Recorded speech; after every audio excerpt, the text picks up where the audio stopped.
Climate justice. When do we want it? All the time. What do we want? Climate justice. When do we want it? All the time. What do we want? Climate justice. When do we want it? All the time. It is a sobering reflection that in a relatively short period of our history, most of our larger wildlife species have disappeared, together with much of the original forest cover.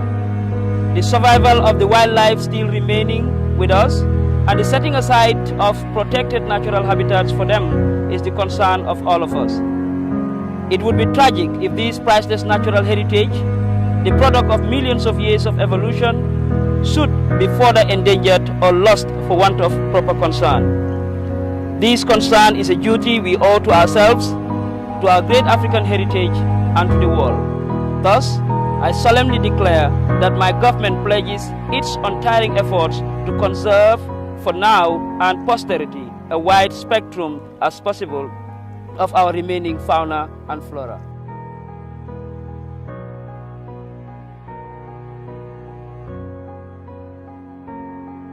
We are here in the Lower River region of the Gambia, where the University of the Gambia is holding the annual Student Week.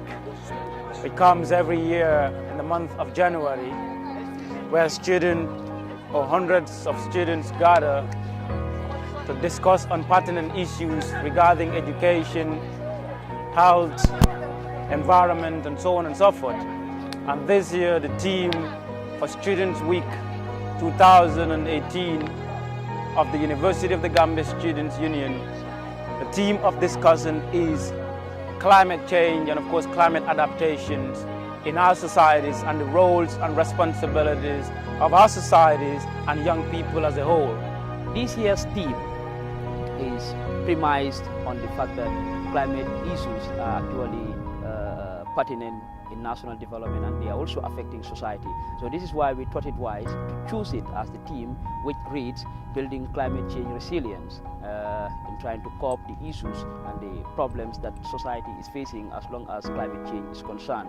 It is worthy to recall that climate change is the more permanent changes in global climatic phenomena, which is actually caused by anthropogenic and natural factors, and knowing fully well that human activities have contributed significantly to the impacts of climate change. And of course, Gambia as a country is part of the least developed countries and one of the most vulnerable countries to the impacts of climate change.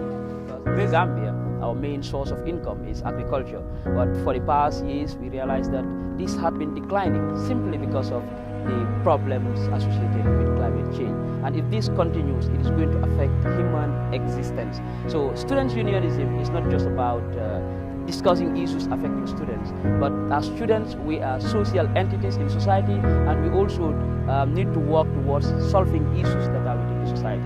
This is why we thought it wise to look at a particular issue that is affecting society, and one thing that is more important at this point in time is climate change. The way we manage our environment tells a lot on the climate reactions that we have. For example, you choose to go around, maybe you burn trees, okay, to go fetch firewood. In some way, you think you are helping yourself, because at the end of it, you go prepare your meal and all that. But at the end of the day, you are harming yourself, you are harming the environment, and you are harming the people around you.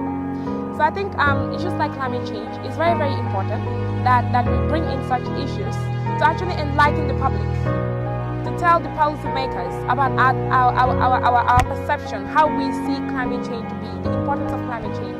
When we talk about the issue of agriculture, we talk about education, we talk about food security, we talk about other issues. We cannot leave behind climate change, because if we do not have that environment to support our activities, then I believe our purpose is useless. So I think we have made no mistake in choosing climate change as a topic for the Students' Week.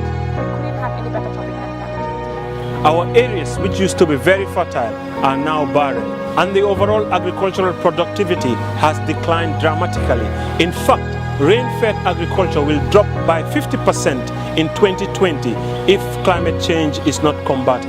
This is an alarming situation for farmers, government, parastatals, and all individuals. Now we have environmental laws. We have acts that determine how we are going to treat our environment. These laws are there theoretically. They are beautiful, they are beautified, and they are placed by the lawmakers. But in practice, we are not having them. Again, we are also going to task every participant that is here today with us to ensure that from here, each will plant a tree.